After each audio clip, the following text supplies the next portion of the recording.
Hola, mi nombre es Kelly Santoyo, estudiante de la Cátedra de Química Orgánica de la Escuela de Bioanálisis UCB, y este video vamos a hablar sobre la práctica número 1, conceptos y técnicas básicas. ¿Ok? Primeramente, el experimento que realizaremos es el del uso del mechero. ¿Qué es un mechero? Podemos definirlo como un instrumento empleado en los laboratorios para esterilizar o calentar reactivos químicos.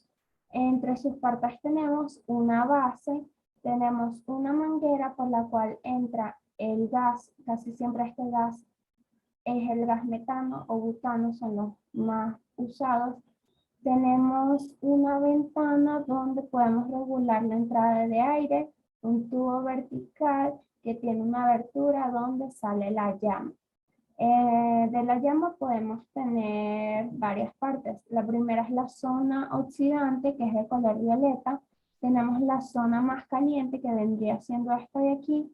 Tenemos la zona fría, que vendría siendo la base de la llama, y es ahí donde todavía no se produce la combustión por completo. Y la zona reductora, que es de color azul pálido. Tenemos distintos tipos de llamas también. Las primeras son de colores amarillentos, también anaranjados. Son llamas más frías, puesto que cuando se realiza la combustión tienen en menor proporción lo que es el oxígeno, haciendo que tengan menor temperatura. Y tenemos las llamas que son violetas o azules, que son llamas más calientes porque al momento de realizar la combustión tienen en mayor proporción lo que es el oxígeno, haciendo que tengan mayor temperatura, como visualizamos aquí en pantalla. La combustión lo definimos como la reacción química que ocurre a alta velocidad con desprendimiento de luz y calor, produciendo así una llama. Hay dos tipos de combustión, la completa y la incompleta. La completa es aquella que produce agua y dióxido de carbono, y la incompleta es aquella que produce monóxido de carbono y carbono. ¿Ok? En este experimento, primeramente, vamos a realizar el encendido del mechero.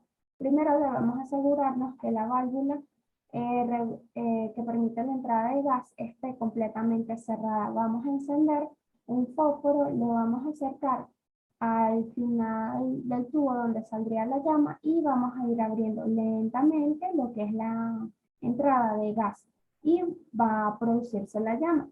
Si queremos una llama más caliente, bueno, sabemos que donde entra el oxígeno tenemos que abrir más esa ventana. Si la queremos más fría, simplemente no abrimos mucho la ventana. Luego vamos a tomar un capilar y vamos a taparle sus bordes. Vamos a sellarlos. Entonces lo vamos a ir acercando lentamente a la llama. No es necesario el uso de guantes, de hecho es algo peligroso. Y lo vamos a ir girando hasta que se forme una perla de vidrio, la cual vamos a usar en experimentos futuros. Vamos a repetir esta experiencia al menos con 5 tubos capilares. ¿Cuál es la conclusión de este experimento? Bueno, conocer cuáles son las partes del mechero, qué tipos de llamas hay para poder hacer un buen uso del mechero, ya que este es un instrumento peligroso porque al momento de usarlo podemos quemarnos, podemos quemar a algún compañero, etc. Y si conocemos sus partes, cómo hacer un buen encendido de este, podemos evitar accidentes en el laboratorio. Ok, experimento número 2, uso de la balanza. ¿Qué es una balanza? Es un instrumento empleado para medir la masa de un cuerpo. Siempre antes de usarla hay que verificar que esté calibrada y estar pendiente de que debemos hacer uso de ellas en espacios, por así decirlo, pacíficos, porque alguna vibración, algún movimiento brusco puede hacer que la balanza se desequilibre y presente un error. Esto puede hacer que no nos dé un resultado más acertado de lo que estamos midiendo.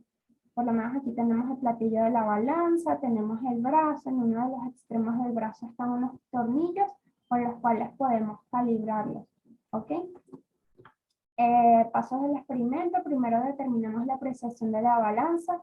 Para determinar la apreciación vamos a tomar dos medidas y las vamos a restar. La medida mayor menos medida menor y la vamos a dividir entre el número de espacios que haya entre cada medida. De todas formas, aquí está la fórmula para calcular la apreciación o error. Luego vamos a liberar la balanza quitándole el seguro que se encuentra en uno de los extremos del brazo. Vamos a pesar 3 veces un vaso de precipitado y en él vamos a pesar 0,65 gramos de nitrato de cobalto, el cual lo vamos a usar en un próximo experimento.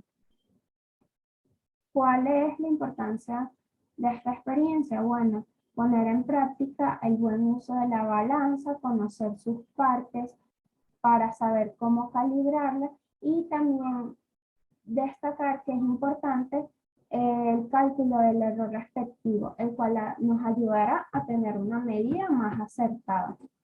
Ok, experimento número 3, uso de instrumentos volumétricos, los cuales definimos como materiales de vidrio con los cuales medimos volúmenes exactos.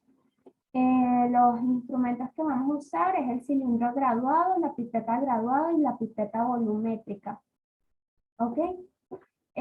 Primeramente vamos a pesar en un vaso de precipitado de 50 ml. Lo pesamos en la balanza. Ya sabemos cómo vamos a pesarlo, ya lo nombramos anteriormente. Luego a ese beaker o vaso precipitado vamos a agregarle con la ayuda de un cilindro graduado 10 mililitros de agua. Vamos a ver qué medida nos da la balanza y la vamos a anotar. Luego vamos a agregarle 10 mililitros de agua más, pero con ayuda de una pipeta graduada. Y vamos a anotar la pesada que se nos da. Luego vamos a calcular, o mejor dicho, vamos a agregar 10 mililitros de agua más, pero esta vez con una pipeta volumétrica. Y vamos a anotar el resultado de la pesada que se nos da. Luego vamos a calcular el peso medido con cada instrumento volumétrico para luego calcular la densidad, la cual se refleja mediante la ecuación masa sobre volumen. Cuando tengamos la densidad de cada instrumento, del agua medida en cada instrumento, vamos a compararla con la densidad del agua reportada y vamos a ver cuál es el valor que se acerca más a esta densidad. Concluiríamos que el valor que se acercaría más sería la pipeta volumétrica, ya que es el instrumento con menos margen de error y es el más exacto. ¿Ok? Experimento número 4, prueba de solubilidad. ¿Qué es la solubilidad? Es la capacidad de una sustancia para disolverse y obtener una mezcla homogénea. Las soluciones se clasifican en diluida, concentrada, saturada y sobresaturada según la cantidad de soluto que tenga cada uno, desde la que tenga menos cantidad de soluto hasta la que tenga más cantidad de soluto.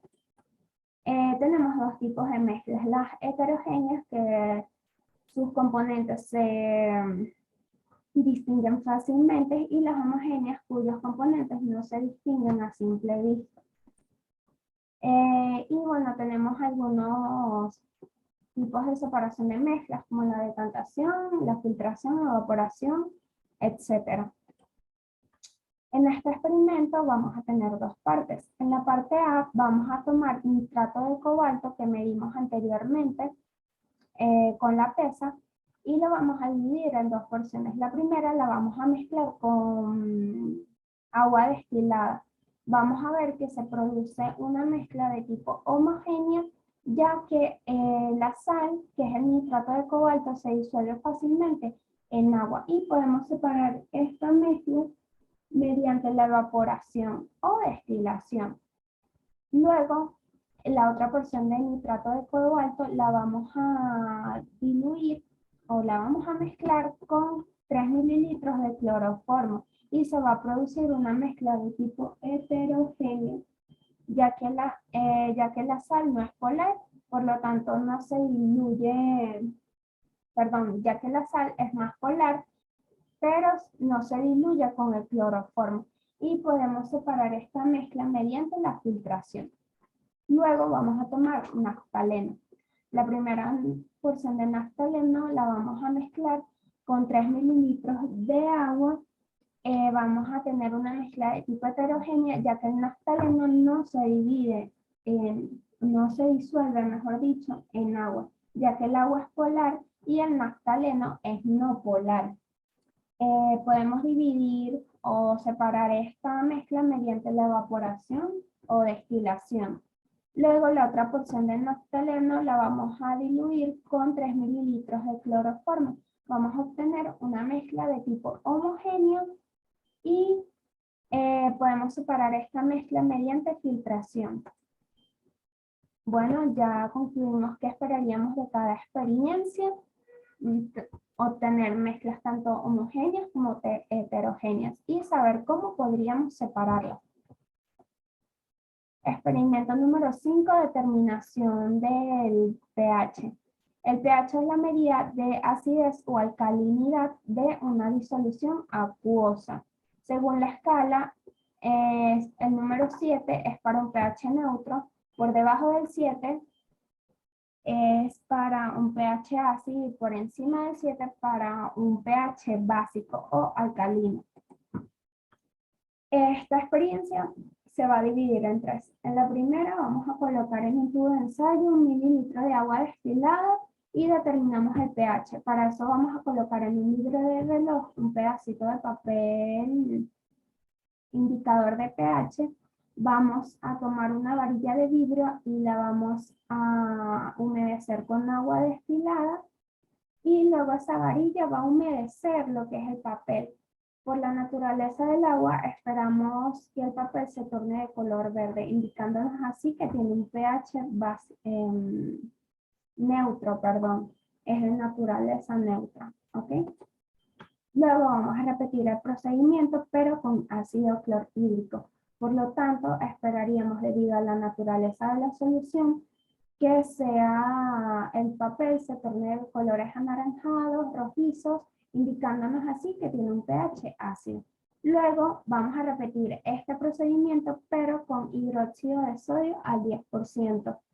Debido a la naturaleza del compuesto, podemos indicar entonces que esperaríamos que el papel se torne de colores violetas, azules, indicándonos así que tiene un pH básico.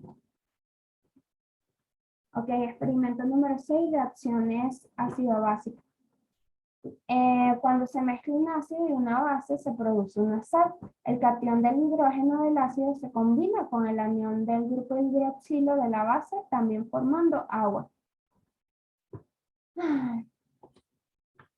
Vamos a tener este procedimiento dividido en dos reacciones. La primera de neutralización, vamos a tomar un tubo de ensayo, le vamos a agregar 1 mililitro de agua, le vamos a agregar con la ayuda de espátula ácido benzoico.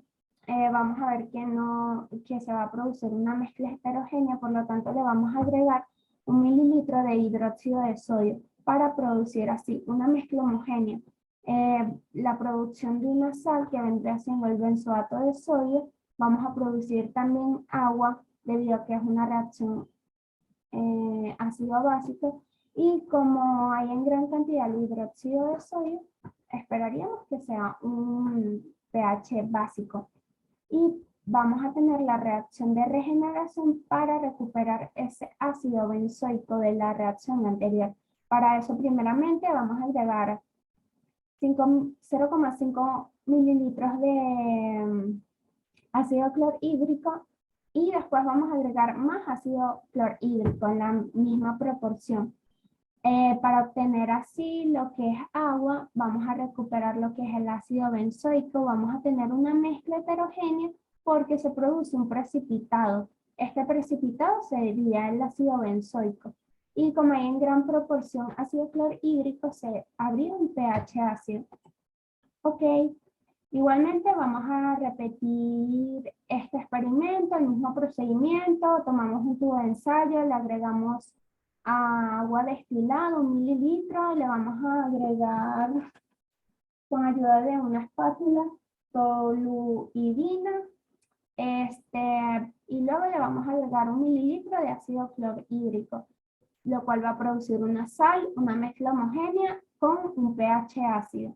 Luego, para recuperar esa toluidina, vamos a hacer una reacción de regeneración.